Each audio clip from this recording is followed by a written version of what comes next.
अनेकदा ऐकतो की भारतासाठी राज्यघटना आहे, पण नेमकं आपल्याला माहीत नसतं की राज्यघटना कशाला म्हणतात, संविधान कशाला म्हणतात. तर संविधान म्हणजे काय, तर संविधान म्हणजे लिखित किंवा अलिखित नियम. संविधान काय असतं की ज्याच्यामध्ये काही लिखित नियम असतात, काही अलिखित नियम असतात. त्या नियमानुसार देशाचा राज्यकारभार चालत असतो. म्हणजे ज्या लिखित अलिखित नियमानुसार देशाचा राज्यकारभार चालत असतो किंवा ज्या नियमानुसार शासनाच्या वेगवेगळ्या विभागांमध्ये सत्तेची वाटणी केलेली असते आणि शासन आणि जनता या दोघांमधले संबंध विशद केलेले असतात आणि जनतेच्या अधिकाराचा उल्लेख केलेला असतो, असे जे नियम असतात त्या नियमांना राज्यघटना असं म्हटलं जातं. म्हणजे घटना म्हणजे दुसरं तिसरं काही नसून या देशाचा राज्यकारभार कोणत्या नियमानुसार चालावा याच्यासाठी जे पुस्तक आपण वापरतो त्याला आपण राज्यघटना असं म्हणतो. तर राज्यघटनेनुसार कारभार चालवावा ही कल्पना जगामध्ये खूप जुनी आहे. म्हणजे साधारणतः तुम्ही विचार करायचा झाला तर राज्यशास्त्राचे जे अरिस्टॉटल आहेत, ज्यांना राज्यशास्त्राचे आपण जनक म्हणतो, या अरिस्टॉटलने जो पॉलिटिक्स नावाचा ग्रंथ लिहिला आहे, हा ग्रंथ लिहिताना त्यांनी 158 राज्यघटनांचा अभ्यास करून हा ग्रंथ लिहिला. या अरिस्टॉटल हा इसवी सन पूर्व काळातला विचारवंत आहे. म्हणजे तेव्हा सुद्धा राज्यकारभार पाहण्यासाठी घटना अस्तित्वात होत्या, पण मध्यंतरीच्या काळामध्ये राजेशाही अस्तित्वात आली म्हणून घटनेऐवजी राजाच्या इच्छेनुसार कारभार चालायला सुरुवात झाली. तर आधुनिक काळामध्ये घटनेनुसार राज्यकारभार करायला सुरुवात झाली पहिल्यांदा अमेरिकेमध्ये. कारण जगामधली पहिली लिखित जी राज्यघटना आहे ती अमेरिकेची राज्यघटना आहे. अमेरिकेमध्ये 1776 मध्ये जो अमेरिकन स्वातंत्र्याचा जाहीरनामा आहे, या अमेरिकन स्वातंत्र्याच्या जाहीरनाम्याच्या आधारावर अमेरिकेमध्ये जी फिलाडेल्फिया या ठिकाणी परिषद भरली, तिथं पहिल्यांदा लिखित घटना ही अमेरिकेने तयार केली आणि तेव्हापासून मग परंपरा सुरू झाली की देशाचा कारभार हा घटनेनुसार चालवला पाहिजे. मग आपल्या देशामध्ये ही परंपरा केव्हा आली हे आधी आपण जाणून घेऊ. आता आपल्या देशामध्ये इंग्रजांचं राज्य होतं. इंग्रजांच्या काळामध्ये आपल्या देशाचा राज्यकारभार हा लिखित घटनेनुसार चालत नव्हता. सुरुवातीला तो ईस्ट इंडिया कंपनीच्या इच्छेने चालायचा, कारण 1858 पर्यंत भारतावर ईस्ट इंडिया कंपनीचं राज्य होतं. ईस्ट इंडिया कंपनीच्या इच्छेनुसार चालायचं. नंतर 1858 ला ईस्ट इंडिया कंपनीचं राज्य गेलं, ब्रिटिश पार्लमेंटचं राज्य आलं, इंग्लंडची राणी आपली प्रमुख बनली आणि आपल्या देशाचा राज्यकारभार हा ब्रिटिश पार्लमेंटने निर्माण केलेल्या कायद्यानुसार चालत होता. म्हणजे भारतासाठी नियम कायदे कोण करत होतं, तर इंग्लंडमधली संसद करत होती. पण भारतीय लोकांचं म्हणणं असं होतं की या देशामधला राज्यकारभार या देशातल्या लोकांच्या इच्छेने चालवा, इंग्लंडच्या संसदेने का चालावा, म्हणून या देशाचा राज्यकारभार लिखित घटनेनुसार चालावा अशा मागण्या भारतामध्ये सुरू झाल्या. आणि ही मागणी पहिल्यांदा भारतामध्ये कोणी आणली असेल तर लोकमान्य टिळकांनी. कारण लोकमान्य टिळक यांच्या नेतृत्वाखाली 1898 मध्ये एक स्वराज्य सनद नावाची सनद तयार करण्यात आली आणि या सनदीमध्ये पहिल्यांदा असं म्हटलं गेलं की भारताचा राज्यकारभार ब्रिटिश अधिकाऱ्यांच्या लहरीवर न चालता एखाद्या लिखित घटनेनुसार चालावा अशी मागणी केली गेली आणि टिळकांनी या स्वराज्य बिलाच्या माध्यमातून पहिल्यांदा भारतामध्ये घटना निर्माण करण्याचा प्रयत्न केला. हा भारतामधला पहिला प्रयत्न होता. त्याच्यानंतर ॲनी बेझंट ज्या आयर्लंड विदुषी होत्या, या ॲनी बेझंट यांनी देखील एक कॉमनवेल्थ नावाचे जे देश आहेत ब्रिटिश साम्राज्याच्या अंतर्गत, यांच्यासाठी एक घटना तयार करण्याचा प्रयत्न 1918 मध्ये त्यांनी केला. हा दुसरा प्रयत्न झाला. तिसरा प्रयत्न भारतामध्ये झाला की 1927 ला भारतामध्ये सायमन कमिशन आलं. हे सायमन कमिशन कशासाठी आलं की भारताच्या भवितव्याचा निर्णय घेण्यासाठी हे सायमन कमिशन आलं. पण या सायमन कमिशन मध्ये एकही सदस्य भारतीय नव्हता.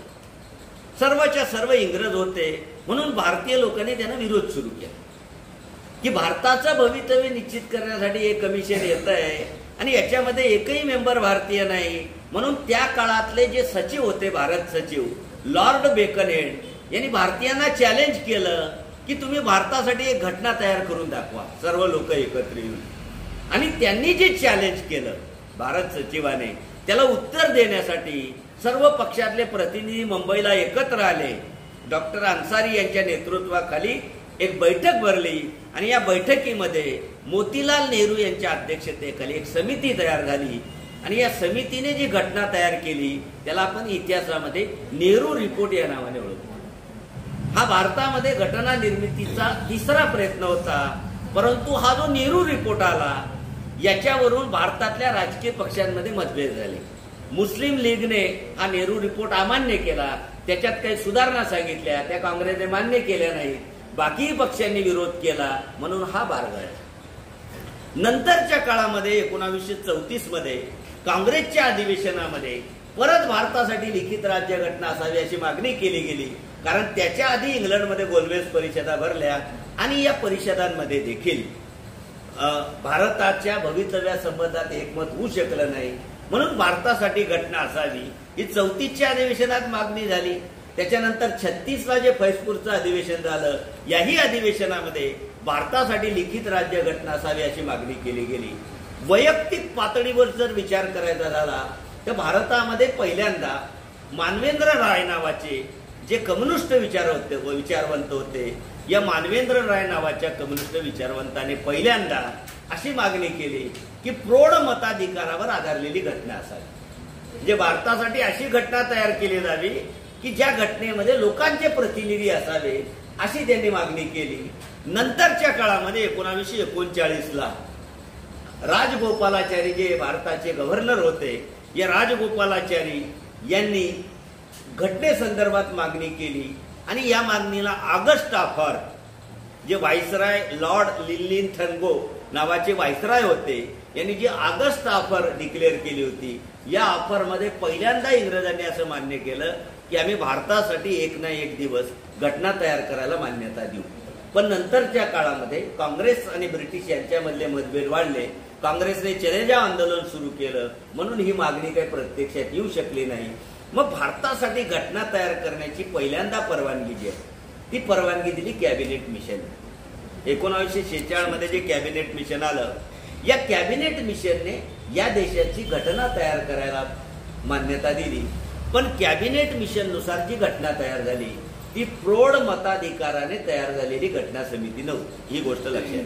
म्हणजे घटना समिती तयार झाली पण ती जनतेने निवडलेली नव्हती, कारण घटना समितीमध्ये जे मेंबर होते ते कोणी निवडलेले होते तर त्या काळामध्ये जे प्रांत होते या प्रांतांच्या प्रतिनिधींनी निवडले होते. म्हणजे आपण निवडलेले नव्हते, घटना समितीच्या निवडणुकीमध्ये आपला रोल नव्हता. याचा अर्थ असा नाही की ती घटना आपली नाही, कारण त्या काळामध्ये लोकांना मतदानाचा अधिकार नव्हता, मतदार याद्या तयार नव्हत्या. जर निवडणुका घेतल्या असत्या तर घटनेला विलंब लागला असता, कारण इंग्रजांनी काय सांगितलं होतं की जून 1948ला आम्ही देश सोडून जाऊ, तुम्ही तुमची व्यवस्था करा, तुमची घटना तयार करा, तुमचं कायदे मंडळ तयार करा. कारण घटना समितीच त्या काळात कायदे मंडळ होतं. म्हणून 2 वर्षाच्या आत काही ना काही हालचाल करणं गरजेचं होतं. म्हणून निवडणुका न घेता प्रांतांच्या विधिमंडळाकडून घटना जी आहे ती घटना तयार करण्यात आली. हा थोडक्यामध्ये मी तुम्हाला घटना निर्मितीचा जो इतिहास आहे तो इतिहास सांगितला. आता आपल्याला असा प्रश्न निर्माण होईल, तर घटनेचा आपल्याशी काय संबंध? बऱ्याचदा आपल्या मनामध्ये प्रश्न निर्माण होतो की वारंवार आपण घटनेबद्दल ऐकतो, घटनेबद्दल चर्चा करतो, तर वैयक्तिक पातळीवर घटनेचा आपल्याशी काय संबंध आहे? पहिली गोष्ट लक्षात घ्या, एवढ्या वर्गामध्ये या ज्या मुली बसलेल्या दिसतात, या एवढ्या मुली या शिक्षणाला या ठिकाणी तुमच्या वर्गामध्ये दिसलेले दिसतात, तर याच्या मागे घटनेचं देखील योगदान हे लक्षात घ्या. कारण घटनेने आपल्याला शिक्षणाचा अधिकार मंजूर केला. यापूर्वी घटना अस्तित्वात नव्हती. त्या काळामध्ये महिलांनी शिकावं ही कल्पना समाजाला मान्य नव्हती, किंवा महिला या शिकण्याच्या दर्जाच्या असतात, पुरुषांच्या बरोबरीच्या असतात, ही कल्पनाच अस्तित्वात नव्हती. या कल्पनेला घटनेने मान्यता दिली. आपण जे स्त्री पुरुष समतेचा जो जयघोष करतो, ही कल्पना कुठून आली? समाजामध्ये ही कल्पना अस्तित्वात नव्हती. ही कल्पना घटनेने आणलेली आहे. आणि आपल्या देशाची घटना क्रांतिकारी का आहे की ज्या देशाला आपण लोकशाहीची जननी म्हणतो, इंग्लंडला लोकशाहीची जननी म्हणतो, अशा देशाने देखील सर्वांना मतदानाचा अधिकार एकदम दिला नाही. भारत हा जगामधला एकमेव असा देश आहे की या देशाने सर्वांना एकदम मतदानाचा अधिकार दिला. सर्वांना, महिला पुरुष, खालचे वर्ग वरचे वर्ग. कारण आपण घटनेमध्ये प्रौढ मताधिकाराचं तत्व सुद्धा. प्रौढ मताधिकाराचं तत्व म्हणजे काय की मतदानाचा अधिकार देण्यासाठी दोन अटी आहेत. दोन अटी आहेत आपल्या देशामध्ये. पहिली अट आहे की भारतीय नागरिक असला पाहिजे. दुसरी अट आहे की त्याचं वय 18 वर्ष असलं पाहिजे. जेव्हा हा अधिकार आपण दिला तेव्हा इंग्लंडचे माजी पंतप्रधान विन्स्टन चर्चिल यांनी विधान केलं होतं की तुम्ही लहान मुलांच्या हातामध्ये भरलेली बंदूक देताय. कारण ज्या वेळेस आपण मतदानाचा अधिकार दिला खूप मोठी रिस्क घेतले. 90% लोक अंगठा छाप होते आपल्या देशात. 10% लोक शिकलेले होते, अडाणी होते, कोणत्याही प्रकारचा लोकशाहीचा अनुभव नव्हता. फार मोठी रिस्क घेतली म्हणून त्यांनी असं कॉमेंट्स केलं. पण भारतीय लोकांनी घटनाकारांचा हा विश्वास सार्थ केला. आज 2025 आहे. लोकसभेच्या 18 निवडणुका झाल्या. कोणत्याही प्रकारचा गोंधळ गडबड रक्तपात नव्हता. सरकारे बदलतायत, सरकारे येत आहेत. काही होतंय का? अमेरिकेसारखा जो देश आहे ज्याला आपण जगातली महाशक्ती म्हणतो, तिथं सुद्धा अजून अध्यक्षपदाची मतमोजणी चालू आहे. अध्यक्ष निवडून गेला, खुर्चीवर बसून गेला तरी मतमोजणी संपलेली नाही. या अमेरिकेला सुद्धा लोकशाही उमगलेली नाही. एवढा शिकलेला देश आहे आणि 90% अशिक्षित असलेल्या लोकांनी या देशामध्ये लोकशाही टिकून ठेवली. कारण या देशातल्या लोकांच्या मनामध्ये घटना खोलपर्यंत रुजली. खोलपर्यंत रुजलेली आहे. या देशातल्या कल्चरमध्ये जी मूल्य आहेत ती मूल्य आपल्या घटनेमध्ये आहेत. घटना काय तर घटना म्हणजे आपल्या कल्चरमधले जे मूल्य आहेत त्या मूल्यांचा समग्र घटना आहे. म्हणून घटनेचे शिल्पकार डॉक्टर बाबासाहेब आंबेडकर यांनी असं म्हटलेलं आहे की कदाचित मधल्या काळामध्ये आपल्याला लोकशाहीचा अनुभव नव्हता. पण याचा अर्थ असा नाही की आपल्या देशात लोकशाही नव्हती. त्यांना नीट वाक्य ऐका की आपल्याला लोकशाही आपल्यासाठी नवी नाही. कारण वेद काळामध्ये सभा समिती नावाच्या संस्था अस्तित्वात होत्या. तेव्हा राजा लोकांकडून निवडले जायचे, पदाधिकारी लोकांकडून निवडले जायचे, न्यायाधीश लोकांकडून निवडले जायचे. बौद्ध काळामध्ये अनेक गणराज्य होती. तुम्ही बौद्ध इतिहास जर वाचला, वैशाली सारखं गणराज्य होतं, लिच्छवी सारखं गणराज्य होतं. तिथे राजा लोकांकडून निवडला जायचा. म्हणजे या देशाला लोकशाही नवी नाही. फक्त मधल्या काळामध्ये विदेशी आक्रमणामुळे आपल्या देशातली लोकशाही नष्ट झाली. म्हणून या देशाच्या संस्कृतीमध्ये, या देशाच्या रक्तामध्ये लोकशाही आहे. म्हणून बाबासाहेब आंबेडकर असं मानतात की या देशामध्ये लोकशाही यशस्वी करायची असेल तर एक गोष्ट लक्षात घेतली पाहिजे. डॉक्टर बाबासाहेब आंबेडकरांचं एक विधान आहे, घटना चांगली असली आणि ते राबवणारे वाईट असले तर ते घटनेचं पावित्र्य नसतं. घटना कितीही उत्कृष्ट असेल पण ती अंमलात आणणारे लोक जर वाईट असतील ते घटनेला वाईट मार्गाला घेऊन जातात. आणि घटना कितीही वाईट असेल ते राबवणारे लोक जर चांगले असतील तर ते आपोआप घटनेला नवी उंची प्राप्त करून देतात. कारण घटना ही शेवटी एक पुस्तक आहे. हे पुस्तक आपण अंमलात आणणार तर त्याचं मंदिरात रूपांतर होतं. म्हणून घटना हा जो दस्तावेज आहे त्यांचं एक ऐतिहासिक भाषण आहे. 25 नोव्हेंबर 1949, 26 नोव्हेंबरला आपण घटना स्वीकृत केली. त्या दिवसाच्या एक दिवस आधी जेव्हा घटना सपूर्त केली त्यावेळी त्यांनी एक ऐतिहासिक भाषण दिलंय. त्या भाषणामध्ये त्यांनी असं म्हटलेलं आहे की आज आपण परस्पर विसंगत जीवनामध्ये प्रवेश करतोय.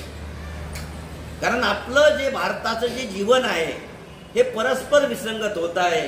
कारण आपण राजकीय क्षेत्रामध्ये समता स्वीकारलेली आहे. एक व्यक्ती एक मत ही राजकीय समता आहे. पण सामाजिक क्षेत्रामध्ये आपल्या देशात समतेचा पूर्ण अभाव आहे. महिलांना दुय्यम वागणूक दिली जाते, जातींमध्ये भेदभावाचं वातावरण आहे, वंशावंशामध्ये वाद आहेत, धर्माधर्मामध्ये वाद आहेत. एका बाजूला आपण राजकीय दृष्ट्या समान बनलो आहे, पण सामाजिक आणि आर्थिक दृष्टिकोनातून आपल्या समाजामध्ये प्रचंड विषमता आहे. म्हणून घटनेने निर्माण केलेलं हे लोकशाहीचं मंदिर जर आपल्याला दीर्घकाळ टिकवायचं असेल तर आपल्याला सामाजिक आर्थिक क्षेत्रामध्ये जी विसंगती आहे, जी विषमता आहे, ती नष्ट करावी लागेल. नुसती राजकीय समता या देशाची घटना, या देशाच्या लोकशाहीला उपयुक्त नाही, हा इशारा त्यांनी त्या दिवशी दिलेला होता. म्हणून आपल्या देशामध्ये आपल्याला नुसती राजकीय समता आणायची नाही, तर सामाजिक समता आणायची आहे, आर्थिक समता आणायची आहे. म्हणून डॉक्टर बाबासाहेब आंबेडकर यांनी असं म्हटलेलं आहे, एक व्यक्ती एक मत या मूल्यासोबत एक व्यक्ती एक मूल्य याला देखील प्राधान्य दिलं पाहिजे. कारण आपल्या देशाच्या घटनेमध्ये जो समतेचा जो आशय आहे, या समतेच्या आशयामध्ये समान संधी आणि समान दर्जा हा आशय, हे लक्षात घ्या. समता म्हणजे काय? सारखे नैपणा नव्हे. समता म्हणजे सर्वांना सारखं करायचं नाही, तर समता म्हणजे सर्वांना समान संधी द्यायची, समान संधी द्यायची, सर्वांना समान दर्जा द्यायचा. आणि जे मागासलेले आहेत, हे मागासलेले आहेत, त्यांना पुढे आणण्यासाठी विशेष तरतुदी करायची. आता उदाहरणार्थ राजकीय दृष्ट्या महिला मागासलेल्या आहेत. संसदेमध्ये महिलांचं 8% प्रमाण आहे, लोकसंख्येमध्ये महिला 50% आहेत. तुम्हाला संख्येच्या मानाने प्रतिनिधी, आपण जेव्हा असे भाषा करतो की महिला सक्षम झाल्या पाहिजे, महिला सक्षमीकरण झाल्या पाहिजे, पण सक्षम केव्हा होतील? जेव्हा त्यांच्या हातात सत्ता येईल तेव्हा. त्यांच्या हातात जर पुरुष सक्षम का आहेत? पुरुषांकडे सत्ता आहे, आर्थिक सत्ता आहे, सामाजिक सत्ता आहे, राजकीय सत्ता आहे. महिला मागे का आहे? त्यांच्याकडे सत्ता नाही. मग त्यांना सक्षम करायचं असेल तर त्यांच्याकडे सत्ता द्यावी लागेल, कारण सत्तेशिवाय कोणताही वर्ग सक्षम होऊ शकत नाही. मग सत्ता आपोआप भेटेल का? पुरुष एवढे उदार आहेत का की ते सत्ता बायांना देऊन टाकतील? एवढे उदार आहेत का? आहेत का एवढे उदार? याचा अनुभव घ्यायचा असेल तर तुमच्या गावामध्ये जा. सरपंचाची यादी लावलेली असते ग्रामपंचायतीमध्ये. 1995च्या आधी एखाद्या स्त्रीचं सरपंच म्हणून नाव बघा, एक नाव सापडतं का? पुरा तालुका फिरून या. एखाद्या बाई सरपंच झाली होती का 95च्या आधी? 95 नंतर तुम्हाला अनेक नावं सापडतील. का? पुरुष एकदम उदार झाले का 95 नंतर? नाही. का बरं बाया सरपंच व्हायला लागल्या? घटनात्मक केलं होतं. प्रत्येक गावात व्हायला लागल्या. प्रत्येक गावात 2-4 नावं सापडतील तुम्हाला 95 नंतर यादी पाहिजे. कशामुळे व्हायला लागल्या? एकदम समाज बदलला का? सरकारने आरक्षण दिलं म्हणून. आरक्षण नवऱ्याला उभं राहता येत नाही म्हणून तो बायकोला उभं करतो, बहिणीला उभं करतो. लोक टीका करतात की बायको सरपंच असते, नवरा खुर्चीवर बसतो. ठीक आहे ना, हे किती दिवस चालेल? 2 वर्ष चालेल, 5 वर्ष चालेल, 10 वर्ष चालेल, 20 वर्ष चालेल. कधीतरी शिकलेली बाई निवडेल की नाही? ज्या दिवशी ती शिकलेली निवडेल, कॉन्फिडन्स वाली निवडेल, ती काय सांगेल? नवऱ्याला सांगेल ना तुमचं काय काम आहे इथं. आहेत ना ममता बॅनर्जी सारख्या, मायावती सारख्या कणखर स्त्री आहेत ना. अशी स्त्री जर निवडली ती सांगेल का नवऱ्याला? सुषमा स्वराज होती राजकारणामध्ये, तिच्या जागेवर कधी तिचा नवरा बसला नाही. भविष्यात जेव्हा शिकलेल्या मुली सरपंच बनतील, पंचायत समिती सभापती बनतील, तेव्हा त्या नवऱ्याला नाही येऊ देणार. ही पहिली पिढी आहे, न शिकलेली आहे, कमी शिकलेली आहे, किंवा नवऱ्याचा आदर करणारी आहे, जुन्या संस्कारात वाढलेली आहे. ही आरक्षणाची सुरुवात आहे. लोक टीका करतात, ही टीका योग्य नाही, कारण की ही पहिली पिढी आहे, यांना अजून त्यांच्या अधिकाराची जाणीव नाही. पण भविष्यात अशा पिढ्या येतील की ज्या नवऱ्याच्या मदतीशिवाय स्वतः राज्य करतील. कारण तुम्हाला प्रतिनिधित्व तुम्हाला वापरायला भेटेल, याच्यासाठी जागृती, शिक्षण याही गोष्टी महत्वाच्या आहेत. म्हणून सरकारने आता आरक्षण दिलं. 2029च्या ज्या निवडणुका होणार आहेत त्याच्यामध्ये लोकसभेमध्ये आणि विधानसभेमध्ये 33% जागा महिलांना आरक्षित राहणार आहे. का? कारण हा वर्ग पुढे आणायचा असेल तर याला आरक्षण दिल्याशिवाय पर्याय नाही. कारण ओपन मध्ये निवडू नाही शकत. पूर्वीचा अनुभव काय, जो आतापर्यंत 24 पर्यंत आरक्षण नव्हतं, किती स्त्रिया आमदार निवडून आल्या, खासदार निवडून आल्या? 8%. आणि ज्या आल्या त्या कोण आहेत? पुढाऱ्याच्या मुली आहेत. असं स्त्री सक्षमीकरण घटनेला अपेक्षित नाही. पर्याय नाही. पर्याय नसल्यामुळे नाईलाज आहे. नाईलाज नाही तर स्त्रिया या स्त्रियांचं प्रतिनिधित्व करणाऱ्या असाव्या, ही घटनेची अपेक्षा आहे. म्हणून आपल्या देशाच्या राज्यघटनेचा व्हॅल्यू असं आहे की जो मागास वर्ग आहे, SC आहे, ST आहे, NT आहे, OBC आहे, महिला आहे, या सर्व वर्गांना विकासाच्या मुख्य धारेमध्ये आणलं पाहिजे, मुख्य प्रवाहामध्ये आणलं पाहिजे. कारण राष्ट्र हे कोणाचं आहे? विशिष्ट लोकांचं नाही आहे, या सर्व लोकांचं आहे. म्हणून घटनेमध्ये पहिला शब्द आहे आम्ही भारतीय लोक. हा जो शब्द आहे याचा अर्थ हाच आहे. या शब्दावरून घटना समितीमध्ये रणकन्नाल मांडलं होतं. काही लोकांनी म्हटलं होतं की हा शब्द नको, देवाचं नाव घ्या. आपल्याकडे पद्धत आहे ना, काम करायचं असेल तर देवाचं नाव घ्या, देवाचं नाव घेऊन सुरुवात करा. आपण गणपतीची पूजा करतो. घटनेमध्ये प्रचंड वादविवाद झाला. देवाच्या नावाची आवश्यकता नाही. घटना काय देवासाठी तयार केली जाते का? त्याचं उदाहरण सांगतो. लाप्लास नावाचा एक गणित तज्ञ आणि खगोल तज्ञ होता. त्याने फार मोठा ग्रंथ लिहिला आणि तो ग्रंथ नेपोलियनच्या अर्पण केला. नेपोलियन राजा होता. तर नेपोलियनने तो ग्रंथ चाळला, वाचलं आणि त्याने प्रश्न विचारला त्या लाप्लासला, एवढा मोठा तुम्ही ग्रंथ लिहिलेला आहे, या ग्रंथामध्ये कुठेही देवाच्या नावाचा उल्लेख नाही म्हणे. त्या लाप्लासने नेपोलियनला उत्तर दिलं की या ग्रंथ लिहिताना मला देवाची आवश्यकता भासली नाही, देव पण दिसला नाही म्हणे. मग देवाचं नाव का टाकू? घटना ही माणसांसाठी आहे, देवासाठी आहे का? म्हणून घटनेची सुरुवात आपल्यासाठी आहे. म्हणून पहिला शब्द आलेला आहे with the people of India. याचा अर्थ घटना आपण तयार केली, आपल्यासाठी तयार केली, ती आपल्यासाठी आहे. म्हणून घटनेचे सर्व लोक सहभागी आहेत. आणि घटनेमध्ये जी मूल्य दिले, उदाहरणार्थ स्वातंत्र्य नावाचं मूल्य दिलं, हे मूल्य आपल्या जीवनामध्ये अत्यावश्यक मूल्य आहे. स्वातंत्र्याचं दुसरं नाव संधी आहे. आता उदाहरणार्थ लाखो स्त्रियांची इतिहासामध्ये तुम्ही इतिहास विषय तुम्ही पहिलीपासून अभ्यासलेला आहे. इतिहासामध्ये किती स्त्रियांची नावं आहेत? फार कमी नावं आहेत. आणि जी नावं आहेत ती कोणाची आहेत? राजाच्या बायकोचं नाव आहे, राजाच्या आईचं नाव आहे, राजाच्या बहिणीचं नाव आहे. याच्या व्यतिरिक्त इतिहासामध्ये कर्तृत्व दाखवणाऱ्या स्त्रियांची किती नावं आहेत? मोजून तुम्ही भारताचा इतिहास सापडला तर मोजून 5-6 नावं सापडतील तुम्हाला. 1000-10,000 वर्षाचा इतिहास आहे. 10,000 वर्षाच्या इतिहासामध्ये 5 सुद्धा स्त्रियांची नावं तुम्हाला सापडणार नाही. का? तेव्हा स्त्रिया कर्तृत्वान नव्हत्या का? हुशार नव्हत्या का? हुशार नव्हत्या का? होत्या. सर्व होतं. आता जशा तेव्हा तशाच होत्या. पण समाजाने काय नाही दिली? संधी. माणूस असं हुशार असून उपयोगाचं नसतं.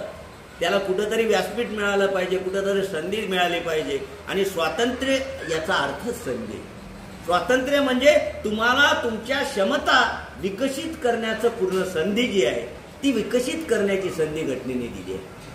म्हणून स्वातंत्र्याचा आशय व्हॉल्टेअर नावाचा जो विद्वान आहे त्याच्या शब्दामध्ये दिलाय. व्हॉल्टेअर असं म्हणतो की मला कदाचित तुमचं मत मान्य नसेल, म्हणजे तुम्ही जे बोलता ते मला मान्य नाही, तुमचं बोललेलं चूक आहे, पण तुम्हाला बोलण्याचा अधिकार आहे आणि या अधिकाराचं रक्षण करणं माझं काम आहे. हे व्हॉल्टेअरचं उदाहरण. कारण लोकशाहीमध्ये असंख्य प्रकारची मतं असू शकतात. काही मतं चूक असू शकतात, काही बरोबर असू शकतात, काही अर्धी खरी असू शकतात, काही अर्धी खोटी असू शकतात. पण प्रत्येकाला त्याचं मत, त्याची अभिव्यक्ती मांडण्याचा अधिकार आहे. कारण जगामध्ये जे शोध लागतात, जी क्रांती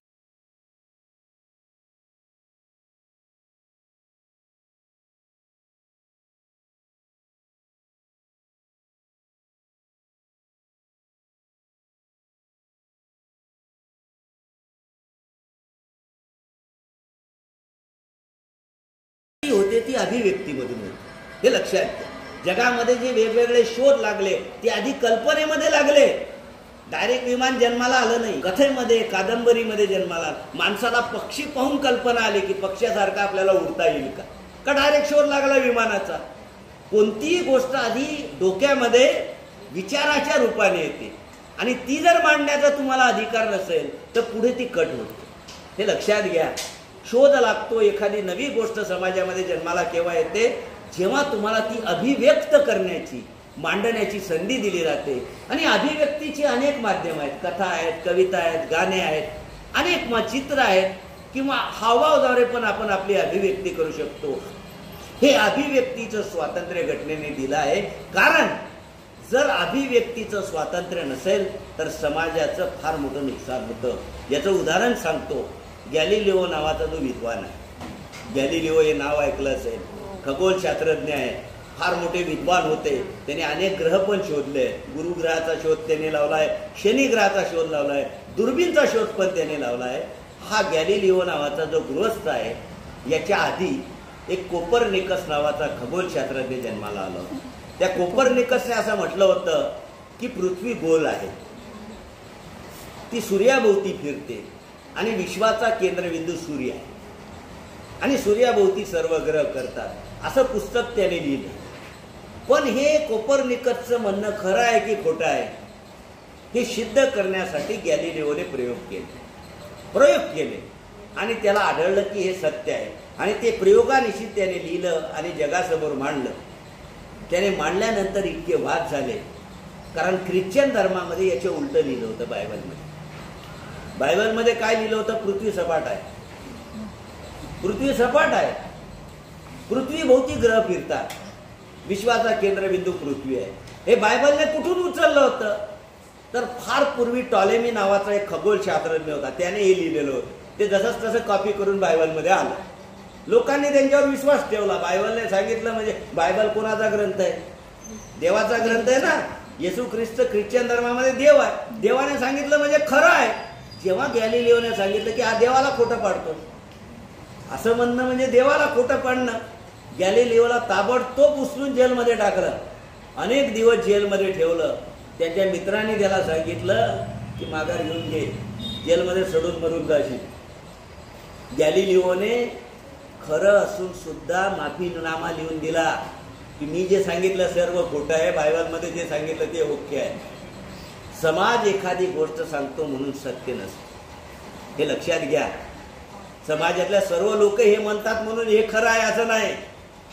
कारण सत्याचा वेगवेगळे पैलू असतात, सत्याचे वेगवेगळे पैलू असतात.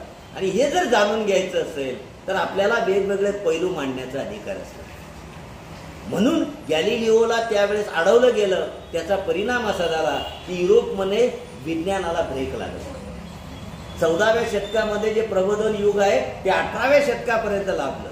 जर त्या काळामध्ये प्रोत्साहन दिलं गेलं असतं तर 16व्या शतकामध्येच प्रबोधन युग सुरू झालं असतं. 200 वर्ष जग लेट झालं. 18व्या शतकामध्ये औद्योगिक क्रांती झाली, ती 16व्या शतकामध्ये झाली असते. लक्षात घ्या.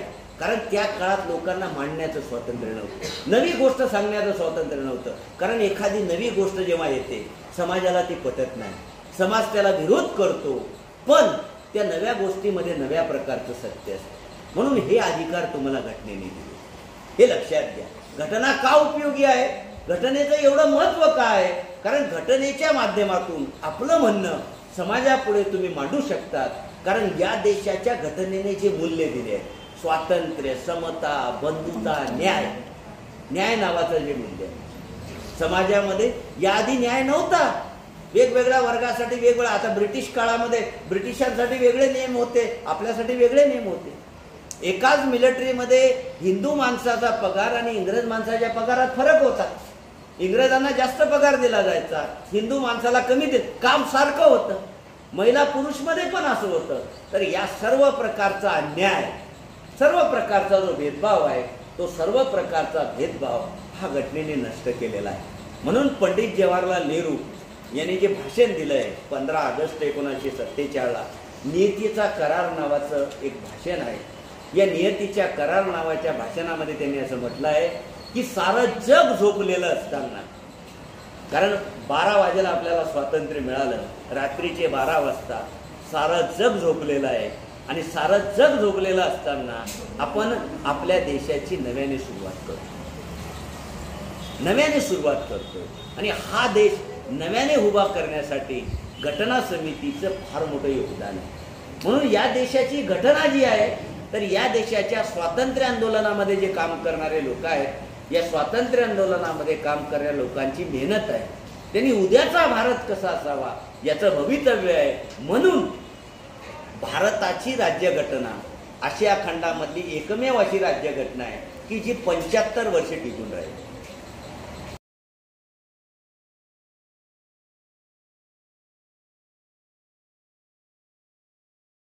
आपल्याबरोबर जेवढे देश स्वतंत्र झाले, या कोणत्याही देशाची राज्यघटना टिकली नाही. पाकिस्तानची नाही, पाकिस्तानमध्ये 5 घटना होऊन गेल्या, चीनमध्ये 8-9 घटना होऊन गेल्या, श्रीलंकेमध्ये 4-5 होऊन गेल्या, बांगलादेशामध्ये 4-5 होऊन गेल्या. एकाही देशाची घटना परमनंट टिकलेली नाही आणि एकाही देशात लोकशाही पण टिकली नाही. भारत हा एकमेव अपवाद आहे. याचं कारण आपल्या देशातली जी मूल्य आहेत, ती मूल्य लोकांनी मान्य केली. कारण या देशातल्या लोकांचा घटनेला कधीही विरोध नव्हता. काही पक्षांनी प्रयत्न केले घटनेला विरोध करण्याचे, लोकांनी त्या पक्षांना घरी पाठवून दिलं. कारण या देशातले लोक कमी शिकलेले असतील, अडाणी असतील, परंतु या देशातल्या लोकांमध्ये आजही घटनेच्या मूल्यांबद्दल जाणीव आहे. घटनेने जे अधिकार दिलेले आहेत त्या अधिकारांबद्दल जाणीव आणि जागृती आहे.